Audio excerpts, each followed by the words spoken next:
if you want to call that civil union, then you can call it civil union. The terminology is civil marriage. Civil marriage under the law.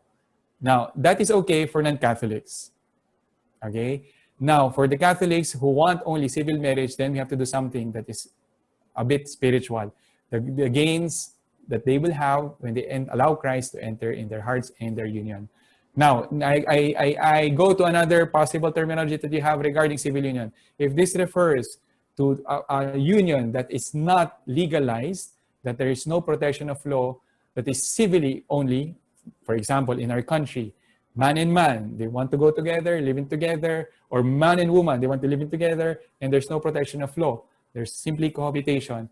How do I say that that one is not good? Well, first and foremost, you need, for example, to think of the future. You need to think, for example, of your children. They need to have the benefits of a mother and a father, and you guide them towards something that is established or legalized. For the man and man, and they are together, and they want to they call themselves civil union rather. How do you go against that? No, actually, that is quite tough because personally, I think a man was entered that relationship has been has been a bit all out already with it. Okay, if they are living together, if they want themselves to be recognized, etc. So I think it's good to deal with them personally, without sounding spiritual. You can tell them, what about the future? What are you thinking about the future? Do you think you can stick to one with this, etc., etc.? And then later on, if they don't want to believe in God, you can ask them about their families, the scandal they would cause, to some relatives, and later on as well, on the more human plane, and how they could sustain this. Actually, many of these unions really don't last. No? Maybe they were exceptional. They will always appear in those videos. They were together for many years. No? But it's not because of the complementarity of sexes. No? If they're thinking of the longevity of it, through their sheer effort, yeah, well, what can we do? So we just have to be good friends, I guess. And then when they ask us and they question us about truth of things, then that's a time perhaps to say what is in our hearts and what we have studied. Okay, without forcing the issue. Okay, next. Do you want to carry Karen? Yes, Father, how could we explain that they are not being robbed of the possibility of being happy together, as we do not support civil or same-sex union? Okay, if they tell us that you're robbing us of that happiness, we have to contextualize it. If this is in a personal dialogue, let's put it there. One-on-one with a person with same-sex partner, and she is telling us regarding this. Well, the guidance perhaps is to make that person realize the common good, meaning the accompaniment could lead towards the truth about the perpetuation of families. Now that is difficult because normally the person is just thinking of her good, but laws are precisely for the common good. Laws are for the good of everyone. Now, there in the same-sex union, there is no perpetuity because there's no child that can be produced. But we can adopt, but still, you can think about it. The adoption comes from male and female, and that's why we protect that union. Now we protect what we call marriage. You can always be happy, and if you want to go together, you do that, But don't use such personal happiness and elevate it to something which is for the common good. That's quite different. Okay, don't project it for the common, for all. What you think is your subjective happiness. When we think of laws, we think of the society. We think of everybody. We don't think of a few people rallying, or we don't think of people in the LGBT community alone. We're thinking of the entire nation and what are the effects of this. Maybe that's a part of accompaniment that they could understand, reason out. If not, there's no way.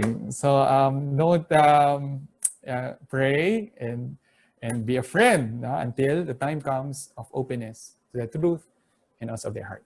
Okay, is it possible for that both men or that both women, which they lived as a couple, and one they realize it's not right, they're good friends, they're used to be with the companionship. Is it all right that they continue to live together as friends and start receiving the sacraments? Gray area. Huh? I cannot say. I cannot say because there has to be that sincerity first and foremost. It's good that they are guided by a pastor. It's like saying a person who, a couple rather, and woman who became married, and then later on they married. They lived in, for example, they realized that they cannot. No, normally they would join. Still, it is possible because of the children. They will try their best to live in separate rooms, no, etc., etc. That's that pastoral advice for those in that situation. A very pastoral one. Now, what we avoid is that they are easily in that clear and present danger of falling into the same possibility of the homosexual act, for example, possibility of the sexual act for the non-married. No, so we advise as pastors, remote, distant, in the normal sense, a distance from that possibility.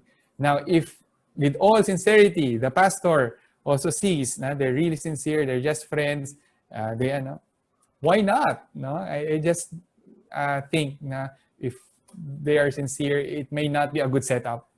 I would advise against that. Yeah. Okay. Because there was a spark. No, and that normally is not easy to remove, just like that. Okay. There's noted common good prayer. Father, what about heterosexual couples who have opted to separate? Is the solution of marriage an option? Okay. This can be traced to the first lesson, in fact. Okay. Heterosexual couples can or should get married for life, etc., etc. And we have laws that establishes the three pillars: the consent, the legal capacity, and also that form that is approved by the society. In the church, this is the canonical form. Okay, that's it. Now, if they, for example, in the middle, after the marriage, found out that they cannot live together, etc., etc., no? Can they separate? Definitely. Now, if they're hurting each other, they cannot be compatible, etc. Maintaining the bond, meaning they are still married, they can have legal separation. Okay, now they can apply for what you call a dissolution of marriage, as you termed it, or what you call a declaration of nullity. Yes, if there are grounds in which any of the three pillars vitiated or incapable. If after great study, before saying I do, they discover that there is something wrong with the consent, they seek what you call a lawyer in the church if they're Catholics, or a lawyer in the state if they're not. If they're Catholic, they also have to seek the lawyer of the state and file what you call a declaration of nullity. Is it possible? Yes.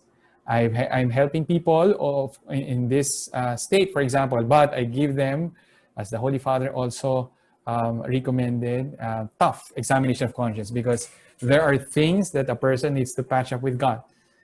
We can find grounds, yes, but there is something wrong. There was something wrong perhaps in his self-gift. Okay? So is it possible? Yes. Is God angry with that? That depends on each person. Can I do it? Yes, legally, but morally sometimes it may not be the case. Now, men say legally, yes, the laws approve of it, but in your conscience, you and God, that will be your call. Okay, do I advise it? Depends. I normally seek the reconciliation of couples. I want families because they promise themselves with God to be forever, etc. But there are realities in life, and the Holy Father is aware of it. He has streamlined this process, for example, that it is really the way, I think. It was a lot. Question. Okay. From Lisa Darwin. Want to adopt. Okay, in the Philippines, this is not allowed, no, legally. They don't have that possibility. In other states, okay, in where same-sex marriage is legalized already, it is.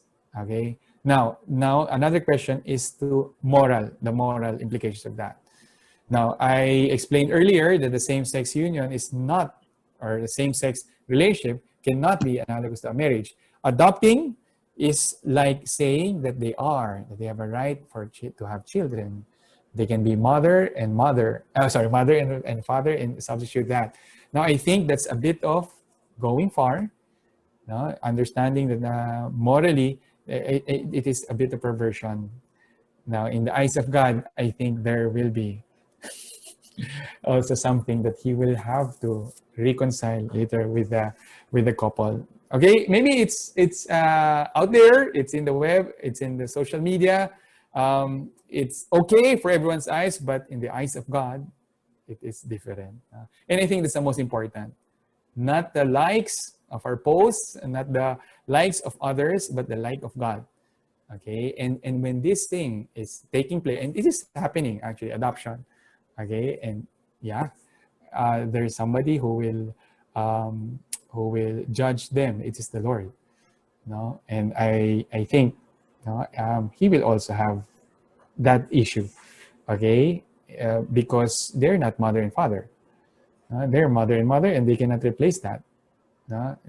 Anyway, okay. And Can we go to Maan's question first because it is related before we go to Ronnie's? What if single gay? Okay, by the way, I like calling people with SSA, no? It's quite known, gay person, but it's like classifying them. I feel that it's just that the same attraction. Anyway, but we understand each other. What if a single gay person wants to adopt? Is this okay? Now, I am not an expert in the laws of the church and laws of the state. No, I think there are lawyers here perhaps. It is possible to adopt as a single person. A single person, regardless of her or his sexual orientation. Okay? Now, is that okay? I'm not sure. Depends on that person. Is he a person who is struggling in same-sex attraction, who doesn't want to be sort of want to have a son who also is who want also to be gay as he grows up? If not, why not? No, I think if a person has quite a strong same-sex attraction, and the parenting is in danger because of this, then I would not advise that he continues with it.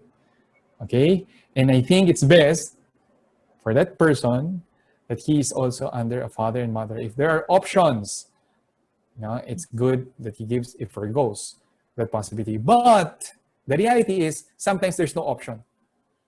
There are many persons who are not adopted. Yeah, I highly recommend it for those who have difficulty in fertility. And so, if there's no choice, okay, better than none. Okay, if a person is trying to struggle, really, to be straight, to be okay, maybe there's some effeminate in some things, okay, but I mean, he can. Why not? Michelle or Mitzi Cruz, to everyone. Philippine civil law allow a gay person to adopt, but does not encourage. Sorry, it's not a question. Okay. Yeah, he answers. I think she's a lawyer. Okay. The question: why is that exactly a good idea to get prestigious persons with SSA to teach in strongly Catholic churches like UANP? Whoa, UANP or FAREP. Okay, why is it a good idea? Okay. There are levels of SSA.